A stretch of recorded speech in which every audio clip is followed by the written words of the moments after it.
ஜெய் பீம். வணக்கம். நான் அருண் சித்தார்த் யாழ்ப்பாணத்திலிருந்து பேசுகிறேன்.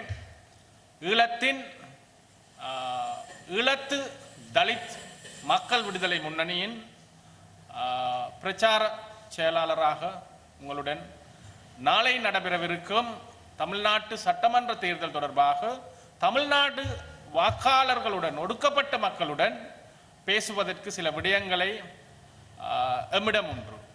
நாம் ஏன் இலங்கையிலிருந்து யாழ்ப்பாணத்திலிருந்து தமிழ்நாட்டு அரசியல் தொடர்பாக பேச வேண்டும் என பலர் வினவக்கூடும். எமது பிராந்தியத்தில் ஒரு வலிமையான நாடாக எமது ஒரு மூத்த சகோதரனாக நாம் கருதும் இந்திய தேசத்தின் எமது தொப்புள் கொடி உறவுகளாக நாம் நம்பும் தமிழ்நாட்டு மக்களின் தலைவிதியை நிர்ணயிக்கின்ற இந்த தேர்தல் எமக்கு மிக முக்கியமானது. தமிழ்நாட்டு மக்களுக்கும் முக்கியமானது போல ஈழத்தில் வாழும் தமிழர்களுக்கும் இது ஒரு மிக முக்கியமான தேர்தல். காரணம், தமிழ்நாட்டு அரசியல் பெரும்பாலும் தற்போதைய நிலையில் ஈழத்து பிரச்சனையையும் பிரபாகரனையும் முன்னிறுத்தி ஒரு சிலர் அரசியல் செய்வதனால் ஒரு சிலர் என்ன சீமான் போன்றவர்கள், மேலும் பல தமிழகத்து அரசியல்வாதிகள், நெடுமாறன், வைகோ போன்ற பலர் புலிகளை பற்றி, புலிகளின் பாசிசத்தை பற்றி பேசாமல் புலிகள் ஊடாக புலிகள் பேசிய ஈழத்து வெள்ளாள சைவ அடிப்படைவாத தமிழ் தேசியத்தை முன்னிறுத்தி அரசியல் செய்வதனால் நாம் இந்த தமிழ்நாட்டு சட்டமன்ற தேர்தல் தொடர்பாக சில விழிப்புணர்வை தமிழ்நாட்டு வாக்காளர்களுக்கு வழங்க வேண்டிய கடற்பாடு நம்மிடம் உண்டு. திமுக திராவிட முன்னேற்ற கழகம் தந்தை பெரியாரின் சமூக நீதி ஊடாக, நீதி கட்சி ஊடாக, திராவிட கொள்கைகள் ஊடாக சுயமரியாதை, பகுத்தறிவு, ஒடுக்கப்பட்ட மக்களுக்கான சமூக நீதி போன்றவற்றின் அடையாளமாக விளங்கிய, அவற்றை கொள்கைகளாக போஷித்த ஒரு மாபெரும் இயக்கமாக வளர்ந்தது. திமுக மீது, திராவிட முன்னேற்ற கழகம் மீது பல்வேறு குற்றச்சாட்டுக்கள் இருந்த போதிலும் இன்று தமிழ்நாட்டு அரசியலை பொறுத்தவரை திராவிட முன்னேற்ற கழகத்தை பிரதி செய்யக்கூடிய அரசியல்வாதிகளாக தம்மை முன்வைப்பவர்கள் இவர்களை விட மிக மோசமான அரசியல்வாதிகளாக இருப்பதையும், எந்த விதமான சித்தாந்தங்களும் அற்றவர்களாகவும் கொள்கை கோட்பாடுகள் அற்றவர்களாகவும் இருப்பதை காண்கிறோம். ஆனால் இவர்களுக்கு பின்னால் உடலைகளும் சராசரிகளும் பின்னிப்பதை பார்க்கும் பொழுது நாம் முக்கியமாக இந்த ஈழத்தின் அரசியல், தமிழ்நாட்டு அரசியலில் வகிக்கும் பாகம் குறித்து பேச வேண்டிய கட்டாயம் ஒன்று நமக்கு ஏற்பட்டு இருக்கின்றது. திராவிட முன்னேற்ற கழகம் தந்தை பெரியாரின் சமூக நீதி கருத்துக்களுக்காகவும், பகுத்தறிவுக்காகவும், சுயமரியாதைக்காகவும், ஒடுக்கப்பட்ட மக்களுக்காக அரசியல் பல்லாண்டு காலமாக அம்மண்ணில் ஒரு இயக்கமாக செய்து வந்த ஒரு கட்சியாக குறைபாடுகள் இருப்பினும் அந்த திராவிட முன்னேற்ற கழகத்தை இட்டு நிரப்புவோம் என கொக்கரிக்கின்ற சீமான், நடிகர் விஜய் போன்றவர்களின் வகிபாகம் தனிப்பட்ட ரீதியில் எமக்கு அவர்கள் மீதான விமர்சனம் அல்ல. இது அவர்களுடைய கோட்பாடும் கொள்கையும் மீதான விமர்சனமும் தமிழ்நாட்டு மக்களுக்கு இவர்கள் முன்வைக்கின்ற அரசியல் மிக ஆபத்தானது என்பதை எடுத்துரைப்பதுமே இந்த ஊடகவியலாளர் சந்திப்பின் நோக்கமாக இருக்கின்றது.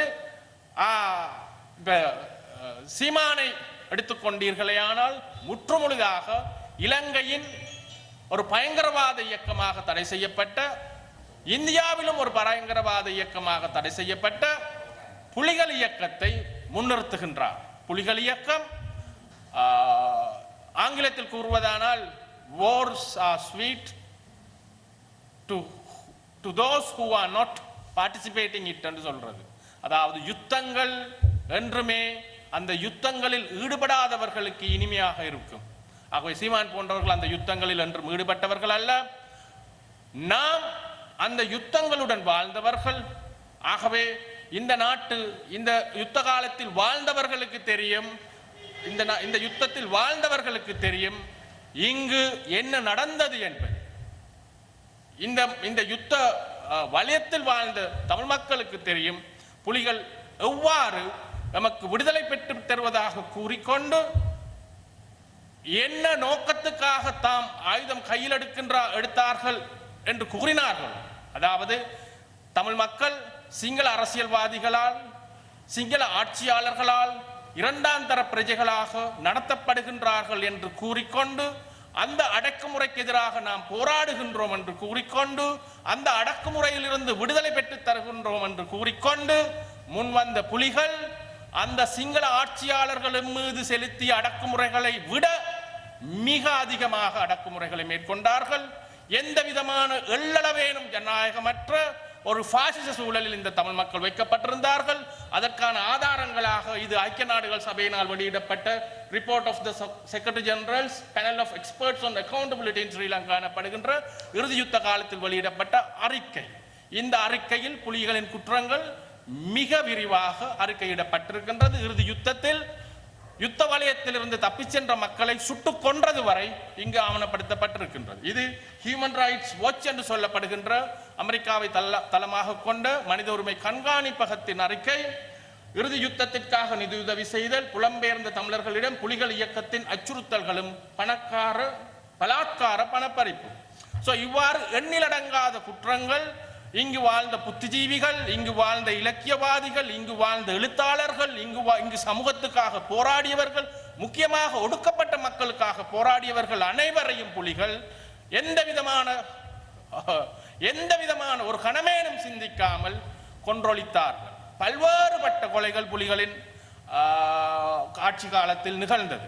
ஆகவே இவை எல்லாவற்றையும் இருட்டடிப்பு செய்து புலிகளை முன்னிறுத்துவதற்கு சீமான் போன்றவர்கள் முன்னிறுத்துவதற்கான காரணம் அந்த யுத்தத்துக்கு பின்னால் இருந்த கருப்பு பொருளாதாரத்தால் பயனடைந்த பயங்கரவாதிகள் புலம்பெயர் நாடுகளில் வாழ்கின்றார்கள். அந்த பயங்கரவாதிகள் அனுப்புகின்ற காசுக்காக சீமான் போன்றவர்கள் தமிழ் தேசியம் என்கின்ற கோட்பாட்டை பிரபாகரனின் சைவ வெள்ளாளிய யாழ்ப்பாணத்தில் இருந்து, அதாவது இலங்கையின் வடப்பகுதியில் இருந்த சைவ வெள்ளாளிய தமிழ் தேசியம், சைவ வெள்ளாளியம் தான், சைவ வெள்ளாளியம் என்று சொல்லப்படுகின்ற சாதியவாதம் தான் இங்கு நிலைநிறுத்தப்பட்டது.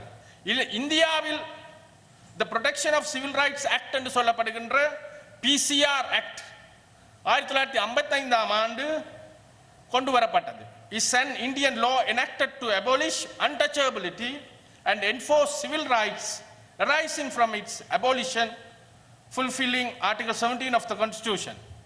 இந்த இந்திய பிசிஆர் ஆக்டுக்கு ஒப்பான 1955ஆம் ஆண்டு சாதிய ரீதியில் ஒடுக்கப்படுகின்ற மக்களை அந்த ஒடுக்குமுறையிலிருந்து தீண்டாமையிலிருந்து விடுவிப்பதற்காக இந்தியாவில் கொண்டு வரப்பட்ட இந்த பிசிஆர் ஆக்ட் 1955ஆம் ஆண்டு கொண்டு வரப்படும் பொழுது இலங்கையில் இதே போன்று 1957ஆம் ஆண்டு இந்தியாவில் 1955ஆம் ஆண்டு பிசிஆர் சட்டம் அமுல்படுத்தப்பட்டு 2 வருடங்களுக்கு பிறகு இலங்கையில் Prevention of Social Disabilities, an act to prevent the imposition of social disabilities on any persons by reason of their caste.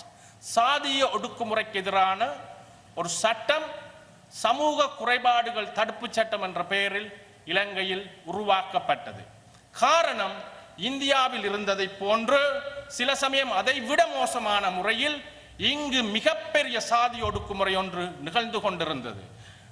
வரலாறுகள், இலங்கை வரலாறு தெரியாதவர்கள் அந்த வரலாற்றை உங்களுக்கு, தமிழ் மக்களுக்கு, முக்கியமாக தமிழ்நாட்டு ஒடுக்கப்பட்ட மக்களுக்கு, நாங்கள் இலங்கையில் வாழும் தலித் மக்களாக இந்த வரலாறை உங்களுக்கு சொல்லுவதற்கு கடமைப்பட்டிருக்கின்றோம்.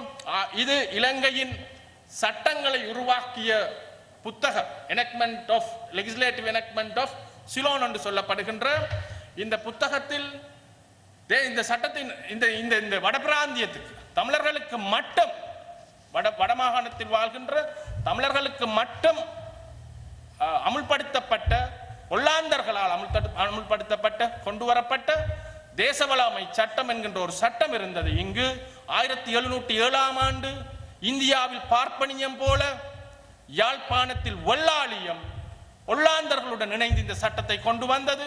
இந்த சட்டம் அமெரிக்காவில் கற்பின மக்களை அடிமைகளாக பாவிக்க சட்ட ரீதியாக வைத்திருக்க பயன்படுத்தப்பட்ட ஜிம் குரோ சட்டங்களுக்கு ஒப்பான தேசவளமை சட்டத்தின் 8வது ஷரத்து இது. இந்த ஷரத்தின்படி section 8 Thesavalamai male and female slaves, அதாவது ஸ்லேவரி அடிமை முறை இலங்கையில் சட்ட ரீதியாக இருந்ததுக்கான ஆதாரம்